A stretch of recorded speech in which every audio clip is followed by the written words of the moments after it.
こんにちは、ミッキーです。今回は上野、浅草、蔵前2025年最新カフェ6選としてご紹介します。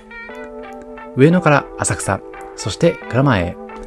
伝統と新しさが交差するこの街には、今静かに注目を集めるカフェや甘味どころが点在しています。駅中で楽しめる注目のドリンク、凛とした空気が漂う喫茶室、職人の気配を感じるリノベ空間、日々の慌ただしさを忘れてくれる、そんな場所に出会えるのがこのエリアの魅力です。今回は2024年、今訪れたい上野浅草、蔵前の新たなカフェスポットを巡っていきますので、ちょっとだけ足を止めて自分を至る時間を見つけてみてください。このチャンネルではカフェ巡りなど日常を少し豊かにする情報をお届けします。少しでも応援してくださる方はチャンネル登録をして次の動画も見逃さないでください。ちなみに今回ご紹介するお店の Google マップ位置情報は本動画の概要欄から確認することができますので、実際にお店に訪問する際の参考としてご活用ください。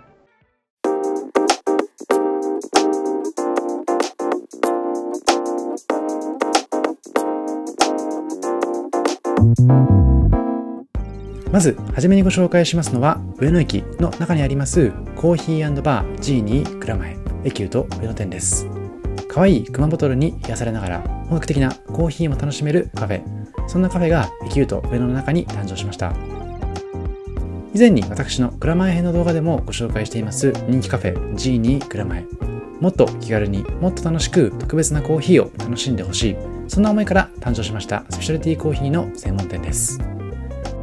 その G2 蔵前の2号店がこちら2025年4月アートの街上野にもオープンしました。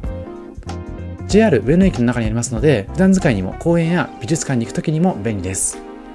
エキュート上野の中には前回の上野編の動画でもご紹介しました通り、たくさんのお店がオープンしていまして、より充実していますので JR の入場料分を払っても十分に楽しめるような施設かなと思っています。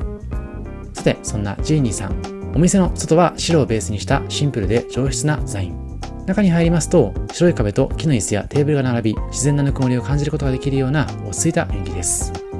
人気の熊ボトルではコーヒー、紅茶、ジュースなどいろいろなメニューを楽しむことができます。コーヒーは世界でも最高ランクの豆だけを使ったオリジナルブレンド、ラテの種類もたくさんあります。中でも人気なのが見た目も綺麗なキャラメルラテ、ハニーラテ、抹茶ラテ、熊ボトルの中で色がはっきりと分かれていまして、見ているだけでも楽しいです。さて、今映していますのは上野店ならではのオリジナル熊ボトル。上野といえば美術館が多いことでも知られていますけれども、そんな美術館が近いことにちなみまして、モネの絵睡蓮からアイデアをもらったスペシャルドリンク睡蓮として提供されていました。そんな睡蓮の熊ボトルと合わせまして、チーズトーストのセットをいただいています。まずは熊ボトル、バタフライピーと言います青いお茶で水の青さを、また抹茶で葉の緑を表現していまして、熊ボトルの中に青と緑のグラデーションが広がっていきます。この熊ボトル自体もまるでアートのようです。提供されたボトルは持ち帰ることもできますので、楽しい思い出をお土産としても持って帰ってください。そしてもう一つ、プレートメニューとしていただいたこちらチーズトーストのセット。老舗ベーカリーペリカンの食パンを厚切りで切ったとろけるチーズトースト。外はカリッと、中はふんわり、小麦の優しい甘さとたっぷりのチーズがとても美味しくて大満足でした。そんなたっぷりなチーズと合わせつつ、今回いただいたようなドリンクと組み合わせることで、とろけるチーズで口の中が充実した後にコーヒーで一旦リフレッシュといった形で組み合わせながらいただくこともできました。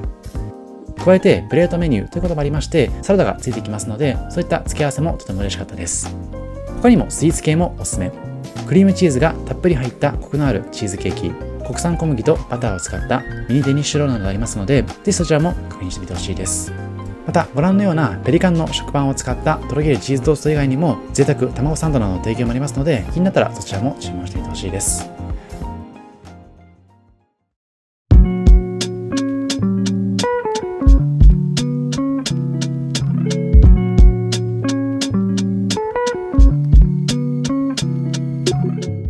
続いてご紹介しますのは同じくエキュート上野なんですけれども、上野駅から出てたどり着くことができます駅の外にあるカフェ柳茶屋です。京都の老舗森半の抹茶を使った本格的なスイーツやドリンクを気軽に楽しめるカフェです。店内は和を感じる落ち着いたインテリアが特徴的。手ぬぐいや江戸切子の照明が空間を彩っています。明るく開放感もありますので、お一人様でもいいですし、グループでもゆったりと過ごせるような雰囲気です。ちょうど上野公園の入り口にもありますので、上野で待ち合わせをする際にも使えそうなお店でした。ドリンクとしましては、抹茶やほうじ茶を中心としたメニューは非常にバリエーションが豊富。その華やかさとユニークさから、最近は観光で訪れる外国人のお客様も多いようです。中でも注目を集めていますのが、上野らしさを取り入れたパンダモチーフのメニュー。抹茶のグリーンの上に白いクリームでパンダの顔を描いたパンダ抹茶ラテだったり、マスに入ったパンダ抹茶ティラミスは、その可愛らしさと味の両方を楽しめる人気メニューになっています。そんな数々のメニューがあるんですけども、この日には温かい宇治抹茶白玉を注文しました。やや大ぶりの白玉が魅力のこちらのメニュー。もちもちとした弾力がありまして、しっかりと食べ応えがありました。加えていただきましたのは、ほうじ茶黒蜜ラテ。ホットもあるんですけども、今回はアイスでいただいています。ロースト感のありますほうじ茶に黒蜜のまろやかな甘さが加わって、その上にふわっと乗った生クリームが全体を優しく包み込んでくれています。とはいえ、結構生クリームはたっぷりだったので、甘いのが苦手な方は少し避けながらいただくのもいいかもしれません。さて、こちらは白玉。香り高い抹茶が織りなす程よい苦味と甘みのバランスが取れていて、最後まで飽きずにいただくことができました。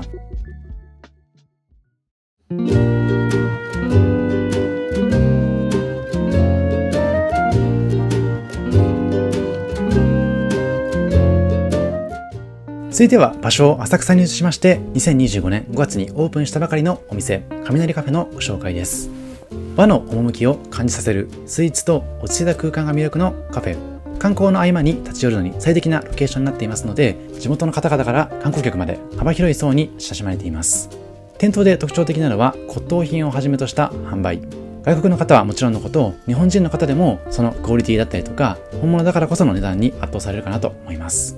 立地はいいものの、店頭の前面にそういった骨董品が並んでいることもありまして、意外と穴場的に使えるところも魅力的。この日も土日に訪れているんですけども、比較的お客さんが少ない印象でした。とはいってもまだオープンしたばかり。これからインスタグラムなど様々な SNS を通じて広がることが予想されますので、この動画を見た方はお早めにこの魅力に触れてみてほしいです。さて、そんな雷カフェさん。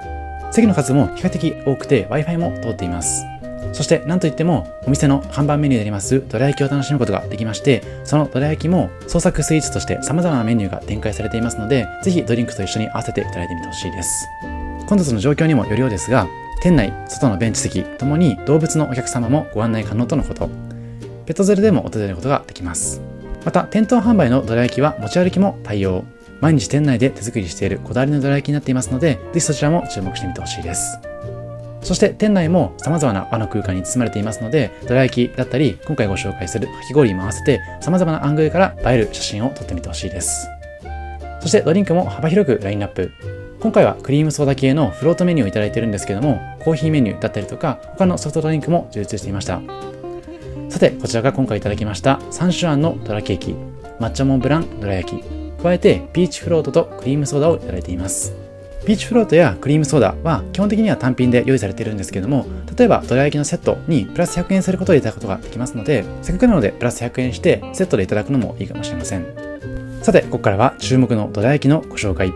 まず手前に映していますのは抹茶モンブランどら焼き。まさに和と洋の見事な融合が魅力的なこちらのメニュー。京都産抹茶の濃厚クリームをたっぷり絞った贅沢などら焼きです。そしてもう一つはこちら3種あんのどらケーキ。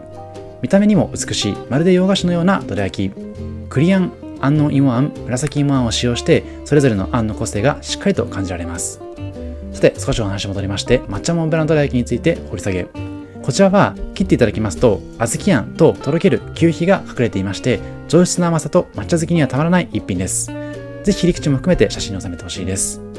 さてこちらが3種あんのどらケーキ。先ほどご紹介した3種類のあんの個性がしっかりと感じられ、もちもちふわふわのどら生地と合わさった絶妙なメニュー。果実の彩りを重ねたケーキ仕立ての贅沢どら焼きになっていますので、お茶にはもちろんのこと、コーヒーにも合うところが魅力的な部分でした。さてここからはかき氷のご紹介。夏に近づいてきてこちらのメニューも注目だとのことでした。まずこちらは宇治金時のかき氷。京都府産の抹茶を使用して秘伝レシピで作った抹茶水が特徴的。石臼で丁寧にひいた抹茶の香りは段違いになっていますので、ぜひ注目していただきたいです。丁寧に炊かれた小豆を乗せ、どこを食べても味に深みがあります。もう一ついただいたかき氷は黒蜜きな粉。香ばしいきな粉と濃厚な特製の黒蜜シロップがたっぷりとかかった和の魅力が凝縮された一杯。ふわっとした氷が口の中でとろけてきまして、どこか懐かしく優しい味わいが広がっていきます。トッピングのバニラアイスときな粉の相性も抜群だったので、ぜひとも試してみてほしいです。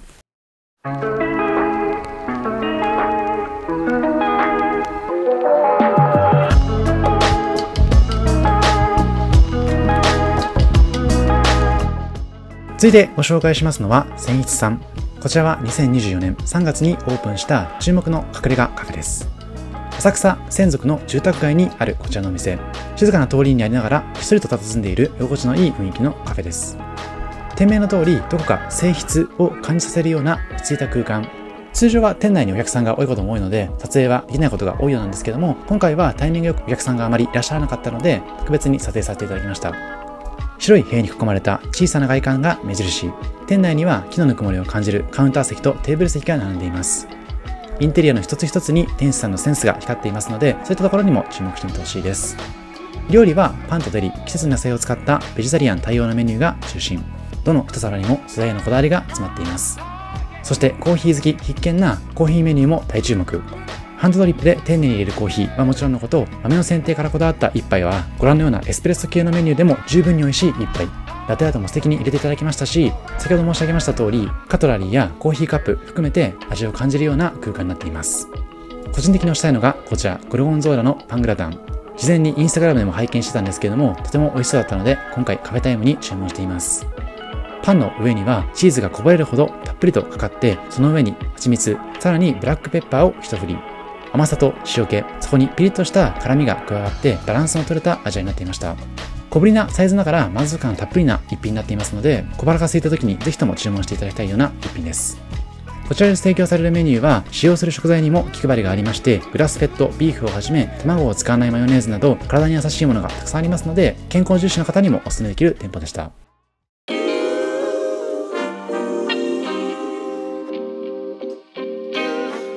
Sometimes you gotta pray for a victory. Yeah. 続いては少し蔵前側に歩いてたどり着くことができます田原町駅から徒歩3分のお店、イリアプラスカフェアットカスタム倉庫です。天井が高く奥行きのある木造の空間。かつて衣装倉庫だった建物をリノベーションして開放的なカフェに生まれ変わったのがこちらの店です。店内に足を踏み入れますと、コンクリートの床と木の壁が印象的。無機質な質感と自然素材の温かみがうまく調和して落ち着いた空間を作り出しています。そんな雰囲気の良さからドラマの撮影にも使われることがあるようです。そして椅子やテーブルは全て異なるデザイン。そんな空間だからこそ席を選ぶのもお楽しみの一つです。照明や雑貨にも個性がありまして、アメリカで買い付けたといいます小道具やレトロな看板が空間を彩っています。料理やドリンクは全て保存料、添加料不使用。体に優しい素材を使って一つ一つ手作りで提供されています。そんなこだわりはドリンクにも見られます。コーヒーは東ティモール産のオーガニックフェアトレード豆を使用。手摘みで収穫されましたプレミアムグレードの豆を使っていまして、柔らかな味わいです。また紅茶はスリランカ産で天然ベルガモットの香りが豊かなアールグレイが提供されているようでございました。そんなイリアプラスカフェさんでは手作りケーキも注目。米粉を使ったバスクチーズケーキはグルテンフリーで香ばしく滑らかな口当たり。季節のベイクドフルーツタルトだったり、レアチーズと透明なゼリーを2層にした季節のフルーツレアチーズケーキも人気とのことです。そして何といっても注目なのはパンケーキ。注文するカウンターからはパンケーキを作っている様子も眺めることができまして、その美味しさもとても気になりました。パンケーキは全て注文後に焼き上げるスタイル。出来たてを味わえますので、気になる方はぜひそちらを注文いただきたいです。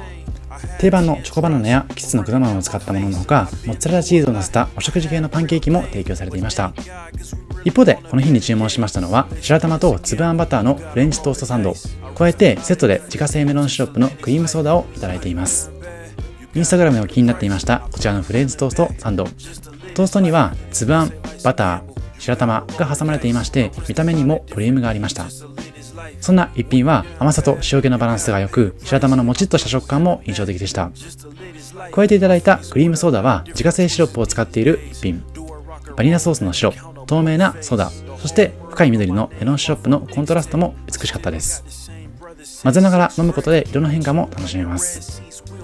今回いただいたのはフレンチトーストサンドだったんですけれども、先ほどご紹介したパンケーキ系のメニューでも粒あん、生クリーム、求肥を重ねて黒蜜やきな粉を合わせて楽しめるクリーム大福パンケーキなどもありましたので、和と洋の融合した新感覚のスイーツを楽しみたいという方はそちらを注文するのもいいかもしれません。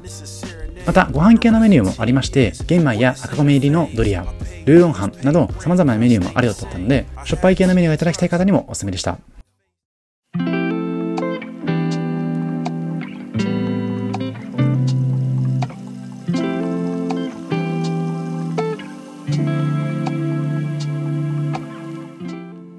続いてご紹介しますのは白玉茶房マルマン。こちらも浅草駅の近くにあるお店です。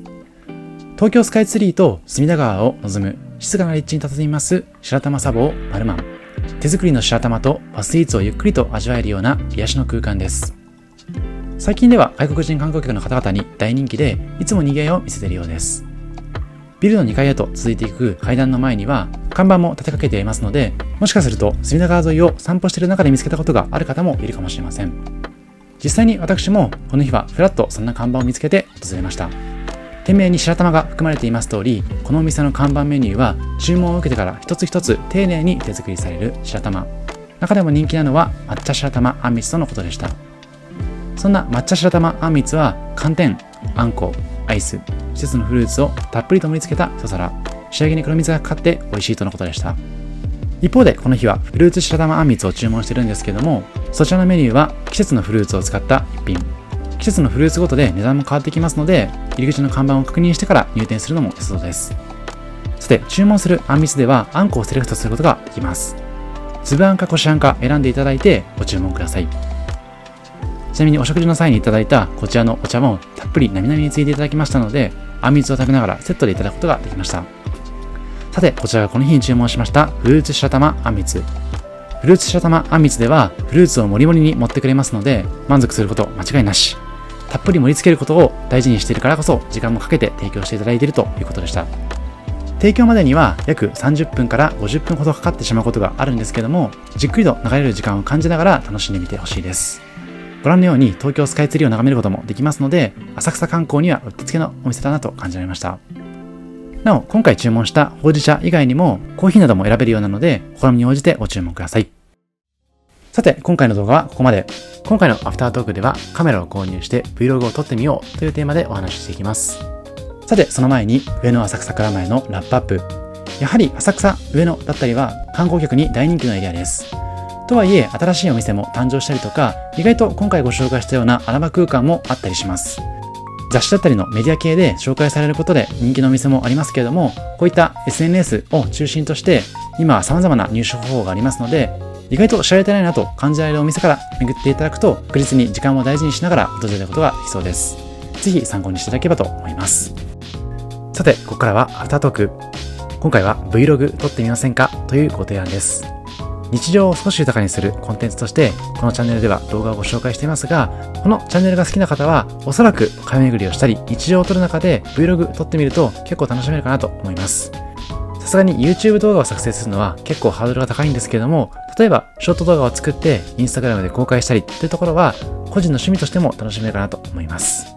その時にお勧めしたいのが、私も普段使っています DJI Osmo Pocket 3。最近だと芸能人もよく使っている印象なんですけれども、とても使いやすく、この機材を買うことで私もカフェ巡りや旅行がとても楽しくなりました。個人的な魅力は2つ。1つ目はジンバル付きということで手ぶれがほとんどないこと。旅行だけではなくて、例えばアクティビティの時にも使えるのがおすすめなポイントです。GoPro と違って防水ではありませんが、手ぶれしない点だけでも十分に楽しめます。もう一つは暗所に強いところ。大抵のカメラは暗いところになってしまいますと、その映像をうまく撮ることができないんですけども、この DJI Osmo Pocket 3は他のどのカメラと比べても圧倒的に暗いところに強いです。ですので、イルミネーションだったり夜景を撮るときはもちろんのこと、喫茶店のように暗い空間ではとても綺麗に撮ることができます。飲食店や施設内を撮るときには撮影許可の一言を店員さんにかけるのがマナーとして必要かと思いますけれども、それこそ外の撮影だったりとか日常の中で撮影をして Vlog にまとめるととても楽しいと思いますので、よかったら皆さんも Vlog を始めてみてください。形から入るといった意味で、この DJI Osmo Pocket 3を買うだけでも変わると思います。実は先日 DJI Osmo Pocket 4の販売が紹介されていますので、より注目も集めるかと思います。とはいえ DJI Osmo Pocket 3だけでも十分な機能を備えていますので、よかったらこのタイミングでご購入を検討ください。概要欄にもリンクを載せています。以上、ミッキーでした。ありがとうございました。